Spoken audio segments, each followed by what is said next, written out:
Gold, trusted gold buyers. మీరు తాకట్టు పెట్టిన బంగారాన్ని విడిపించి ఈ రోజు ఉన్న మార్కెట్ ధరకు కొనబడను.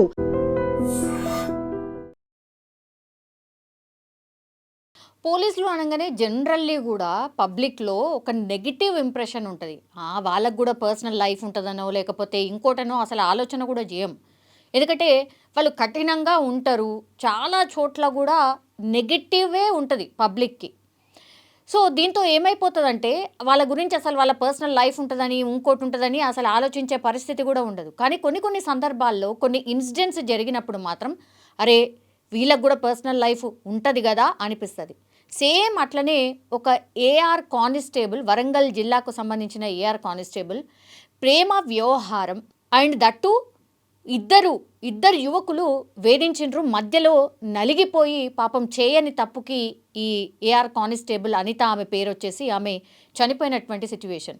కానిస్టేబుల్ కావాలంటే కూడా మాటలు కాదు కదా, ఎంతో శ్రమిస్తే కానీ ఎగ్జామ్ రాసి ఫిజికల్ టెస్ట్ చేసి ఇవన్నీ అయితే కానీ నిజంగా ఒక ఉద్యోగం కొట్టడం, అది గవర్నమెంట్ ఉద్యోగం కొట్టడం అంత ఈజీ అయితే కాదు. ఇప్పుడు లాస్ట్కి వస్తే ఏమైపోయిందంటే బ్రైట్ ఫ్యూచర్ ఉన్నటువంటి ఇప్పుడు ఈ ఏఆర్ కానిస్టేబుల్ మధ్యలో బలైపోయినటువంటి సిచ్యువేషన్. యాక్చువల్లీ ఈమె ఎక్కడ ఆమె అని అంటే వరంగల్ పోలీస్ కమిషనరేట్ ఏఆర్ విభాగంలో పనిచేస్తోంది.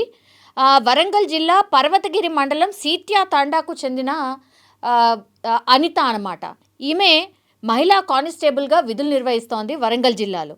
అయితే పెళ్లి చేసుకుంటానని 4 ఏళ్లుగా డ్యూటీలో ఉన్నప్పుడు ఈ రాజేందర్ అనే వ్యక్తి, ఆయన కూడా మహబూబాబాద్ జిల్లా తొర్రూరు మండలం కొమ్మనపల్లి తాండాకు చెందినటువంటి రాజేందర్ అనమాట.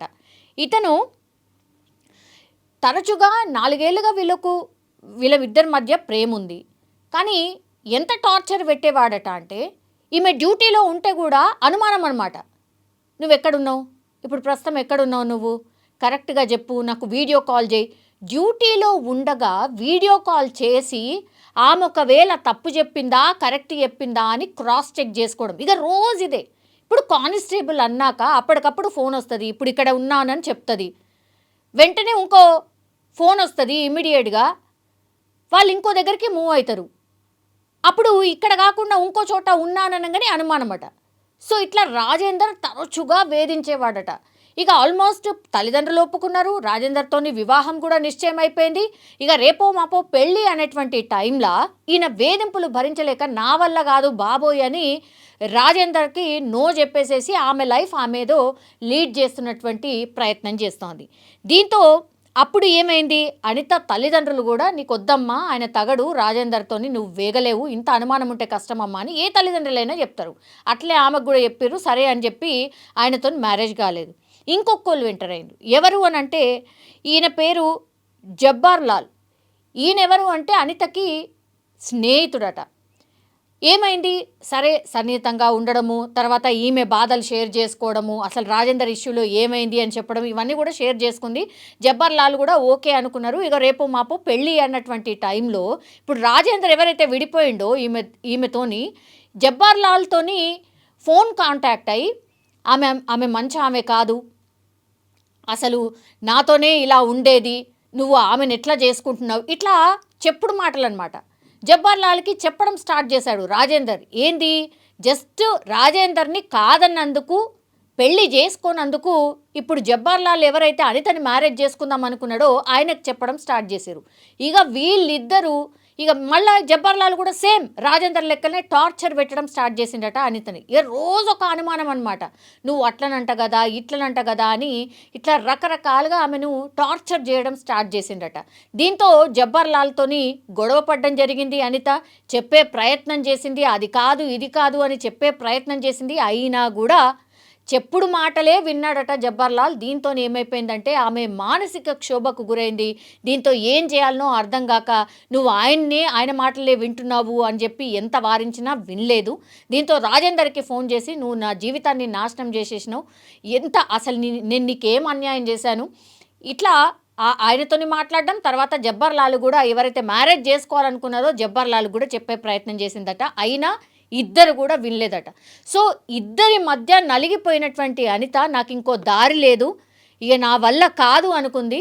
దీంతో ఏం చేసింది, పురుగుల మందు తెచ్చుకొని తాగేసింది. దీంతో పాపం ఆమె ఆత్మహత్య చేసుకునే ప్రయత్నంలో భాగంగా స్పాట్లోనే చనిపోయినటువంటి సిచ్యువేషన్.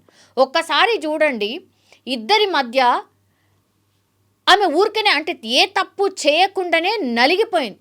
అనుమానం ఉన్నటువంటి వ్యక్తి పరిచయం, ప్రేమ వ్యవహారం ఇప్పుడు నిజంగా చెప్పాలంటే ఈ అమ్మాయి ప్రాణం తీసినటువంటి లెక్క. కానీ జనరల్లీ మనం ఏం చేస్తాము అంటే అసలు పోలీసు వాళ్ళకి ఏమన్నా ఇబ్బందులు ఉంటాయా, వాళ్ళు అసలు డామినేటే చేస్తారు, వాళ్ళకి ఎట్లాంటి ఇబ్బందులు, హ్యాపీ లైఫ్ అని అనుకుంటూ ఉంటాం. కానీ పర్సనల్ లైఫ్ వచ్చేసరికి పోలీసు వాళ్ళకు కూడా చాలా చాలా ఇబ్బందులు ఉంటాయి. ఇట్లా పర్సనల్గా వాళ్ళు కూడా నలిగిపోతారు అని చెప్పడానికి ఇది ఒక ఉదాహరణ అనుకోవచ్చు. పాపం అనిత వాళ్ళ తల్లిదండ్రులు మా అమ్మాయిని ఇద్దరు కలిసి బలి చేసేసిండ్రు అని రోధిస్తున్నారు. ఇంకా వాళ్ళకు దిక్కేంటి, లాస్ట్కి వస్తే కన్నీరే మిగిలింది. సో చుట్టుపక్కల వాళ్ళు కూడా అదే అంటున్నారు. పాపం ఏ తప్పు చేయకుండానే అనిత అనే అమ్మాయి పూర్తి స్థాయిలో బలైపోయినటువంటి సిచ్యువేషన్. ఇప్పుడు ఇద్దరి మీద పోలీసులు అయితే కేసు నమోదు చేశారు. కేసు వరకు నమోదు చేస్తారు, కానీ తిరిగి అయితే ఆ అమ్మాయి ప్రాణాలను అయితే ఎవరైనా తీసుకురాగలుగుతారా? ఆమెనైతే బలైపోయింది. ఈ తల్లిదండ్రులకైతే కన్నీరే మిగిలినటువంటి సిచ్యువేషన్. అత్యంత బాధాకరం. పాపం ఏఆర్ కానిస్టేబుల్గా ఒక మహిళా కానిస్టేబుల్, ఆమె తన కాళ్ళ మీద తను నిల్చోవాలనుకుంది, తన ఫ్యూచర్ని చాలా గొప్పగా ఊహించుకుంది. కానీ అర్థాంతరంగా ఇప్పుడు తనువు చాలించినటువంటి పరిస్థితి కనిపిస్తోంది. నిజంగా ప్రస్తుతం ఉన్నటువంటి సమాజం దేనికి ప్రయారిటీ ఇస్తుంది? ఆర్థిక సంబంధాల చుట్టూ మాత్రమే తిరుగుతోంది. మళ్ళీ ఎన్నికలంగానే చాలా విరక్తి కలుగుతాను. మంచి అనిపిస్తుంది కదా, లేడీస్ కూడా ఛాలెంజింగ్ జాబ్స్ చేసినప్పుడు చాలా బాగుంటుంది. ట్రాఫిక్ అసిస్టెంట్స్ గా నియమించిన ట్రాన్స్జెండర్స్ అందరితో సాల్యూట్ చేయించుకుంటున్నారు. ఫుడ్ డెలివరీ ఇవ్వటానికి వెళ్ళినటువంటి డెలివరీ బాయ్ అనిల్ పై కళ్ళ ముందు